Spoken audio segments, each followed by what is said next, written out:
It's me! Welcome to the W.I.L.L.I.W show, which stands for Wrestling is Life. Life is Wrestling. On my next episode, I got a guy that I'm just thrilled to speak with. In my mind, he may be the best wrestler in the world. A lot of people agree with me. Please welcome to the show, Josh Alexander. Can I run in too? You can run in. I'm so thrilled to have you, man. I'm glad to see you back. I don't know if everybody knows, but you were out for a little while, and you said maybe you didn't know if you would come back or not. Oh, I 100% didn't think I was going to come back. I was gone for a year. And I know that, I was out for about 2 years too, and did you always want to come back? In the back of your mind? Oh, yeah, but I made my mind up that I was returning because I was told that, my neck was worse than it was. And then when I went in for surgery, they found out that, I dodged a bullet and I was able to come back. So after I rehab for a year, man, the dream can continue. That's like 15 Christmas presents in one almost, right? Because yeah. when you have families, you don't want to wrestle and put your health on the line and stuff when even though you want to, it's not the right choice. So that must have been some great news for you. Now, before you got injured, you were well on your way. You were doing big things. You were getting a lot of matches in the States and in Canada. And is there anywhere that you haven't gone that you would like to, overseas or anything like that? Tons of places. When I got my when I got my neck injury, we were booked for W.I.L.L.I.W tag team tournament in Germany. Oh my! Supposed to go to Europe. That's legendary, that tournament. Derailed by a neck injury. That hasn't happened yet, but I really want to go to Europe. I want to go to Japan. I want to travel the world for free and do what I love. You know what I mean? For sure. And did you find that with your neck injury and then you came back, are people hesitant to maybe give you another chance because they think maybe you're more fragile than you were before, or? Exactly. I dealt with that for the first probably 6 months to the year. I'm a year into my return now, and finally people are coming around to see that I've wrestled a full-time schedule for the last year, haven't gotten hurt, nothing like that. I'm just back to normal, being the walking weapon. I think it's also with the thing with Daniel Bryan and Tyson Kidd and WWE they don't want to have it on their, they don't want to have you on their show and then you get injured and they feel bad. Mm-hmm. But it's if you say you're ready to go, has anyone made you sign a waiver saying No, nothing like that. No? No. But so do you feel you're 100%, that you can make a last push, a run at it, that you can go where you want to go? Finally, after a year of being back in wrestling, I've finally gotten to the point where I feel like I'm back to where I was before I ever got hurt. And I've always been a big fan of you. I wrestled on some shows with you way back in the day when you were just starting, and I was always amazed. You would do these flips and athleticism, and you were pound for pound such a great wrestler. But then when I stepped away, I just became more of a fan than a wrestler. And I've watched you, you were on Ring of Honor with, was it Monster Mafia, it's called, the tag team? And you guys were doing big things. Now, excuse me, here's my question. If you had a choice, if they were right now, NXT was calling, Japan was calling, Ring of Honor, Lucha Underground, TNA, which one would you choose? If you had to choose and it was your choice. Japan is the number one dream, 100%. I think that I've always thought that's a place where I belong. But it's your style, I find. You wrestle that style, incredible like wrestling. in-ring product. Yes. I like that. But if I was speaking for my family, I'd say TNA because it's not a complete full-time schedule. True that, and it's a little bit closer than Japan, obviously. The flight is not as big. Sorry, I'm stuttering. I'm just humbled to have him here as my guest. I'm actually in awe, man. I'm shaking because I am a big fan of you. I've said, I do this show and not that many people watch, but I made a list of people that I thought were going to be the next Ontario. I try and put over Ontario because I feel that's in my heart, and I put you on the list of guys in NXT. And I know this sounds crazy because the wrestlers know, but I don't feel you get enough credit as what you deserve.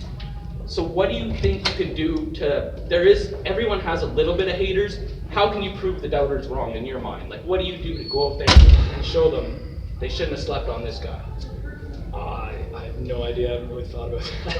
What I can say is that when I start in a new promotion, start in front of a new town, a new crowd, people have never seen me before, I'm able to win them over. And I think that if you put me in an interview with any promotion and I'm trying to say if they want to give me a job or not, that's my number one selling feature. Yeah, and I did a show and I was I got a lot of flack for it, and I was maybe we should have an Ontario title, the old NWA days, and I said maybe you or a couple other guys, you were one of the ones I listed that'd be good, that could go and carry the belt and work all the different promotions. And a lot of people said it was a bad idea, but I definitely think you were someone that could represent us.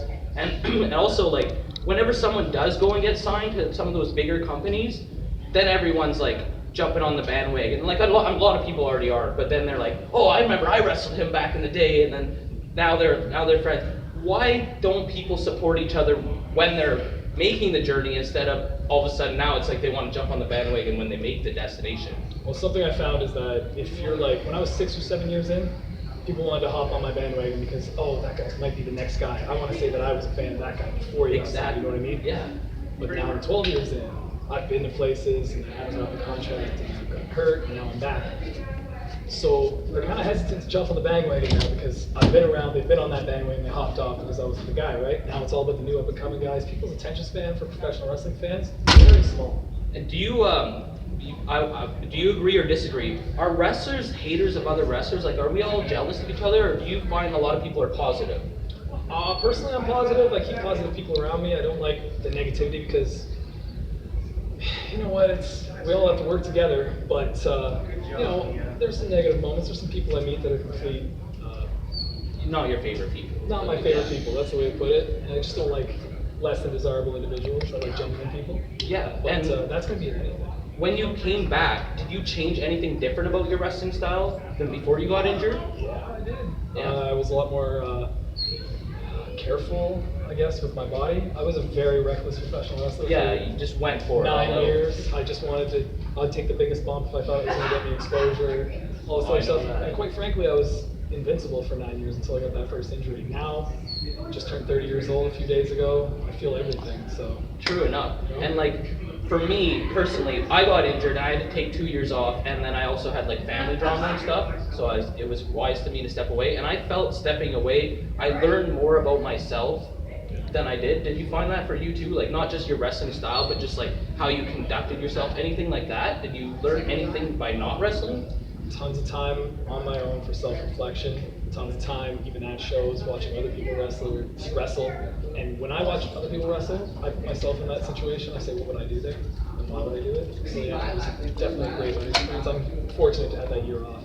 And like, I always come out and like on this show, it's called Wrestling is Life, Life is Wrestling. And I know how much I love wrestling. Other than the cameraman, that is like my biggest thing. So like, for you to come back from an injury like that, you obviously love wrestling. So with the time off and then coming back, do you know like this is what you were meant to do? Like, is this your destiny, you feel like this is? About 11 years ago, I picked up a guy we both know named Elian from the airport. Yes. And we drove to a wrestling show, and he told me that, he told me something that rings true to me. It's that professional wrestling is the only thing I've ever been good at. True enough. I think that kind of sums it all up. And I'm so honored to have him on my guest on my show. This is Wrestling is Life, Life is Wrestling. Remember, like, or you get a leg drop, comment, or you get a clothesline, subscribe, or you get a suplex. It was a true honor to have you on my show. Thanks for doing this, and a great match tonight. If everyone didn't see it, they should have. Thank you very much. No problem. One last thing. My first indie show, saw this guy steal a show, Sean Spears. I used to wrestle good. What can I say? This is all for this episode of The W.I.L.L.I.W Show. Thank you.